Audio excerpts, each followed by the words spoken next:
अध्यक्ष महोदय, ही लक्षवेधी महाराष्ट्रातल्या डोंगरी विभागात वाड्या, वस्त्या आणि धनगर वाड्यावर जी लोक राहतात, या सगळ्या लोकांच्या मुलांचं शैक्षणिक भवितव्य किती भीषण आहे हे सभागृहाच्या आणि महाराष्ट्राच्या निदर्शनास आणून देणारी ही लक्षवेधी आहे.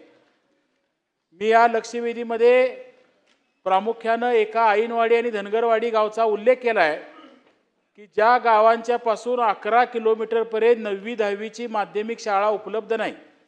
पूर्ण जंगलातून प्रवास करावा लागतो. राईट टू एज्युकेशन हा ॲक्ट केंद्र सरकारनं आणला. प्रत्येकाला शिक्षणाचा अधिकार हा कंपल्सरी कायद्यानं दिला.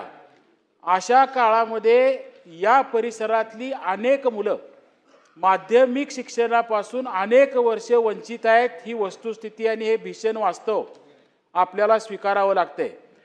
आणि म्हणून मी स्पेसिफिक 2-3 प्रश्न या ठिकाणी विचारणार आहे की ह्या सगळ्या मुलांचं जे शैक्षणिक नुकसान झालं याची जबाबदारी महाराष्ट्र सरकार घेणार आहे का? प्रामुख्यानं 21 पट असताना सुद्धा त्या ठिकाणी माध्यमिक शाळा आपण उपलब्ध करू शकलो नाही. 2-2, 3-3 मुली बिबट्याच्या हल्ल्यामध्ये मारल्या गेल्या. त्यानंतर त्या ठिकाणची शैक्षणिक परिस्थिती काय झाली असेल याचा विचार कधी आपल्या शिक्षण विभागानं केला नाही. आणि या सगळ्या परिसरातल्या मुलांना महाराष्ट्राच्या प्रमुख प्रवाहात येण्यापासून थांबवण्याचं पाप खरं तर आपल्या या विभागाच्या माध्यमातून घडले ही वस्तुस्थिती आहे का? हा एक माझा स्पेसिफिक प्रश्न आहे.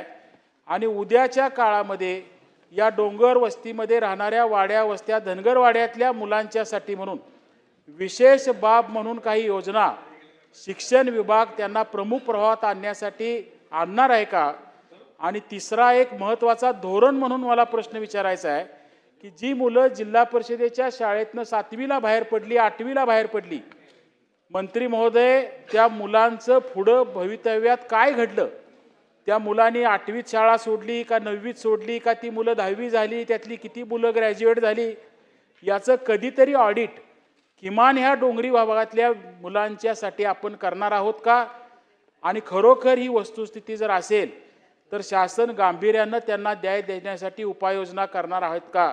हे माझे स्पेसिफिक 3 प्रश्न शासनासमोर आहेत. हे आहे गोकुळचं श्रीखंड, अगदी जिभेवर रेंगाळणार. जिभेवरच नाही तर मनावरही रेंगाळणार. गोकुळ श्रीखंड, मनावर रेंगाळणार.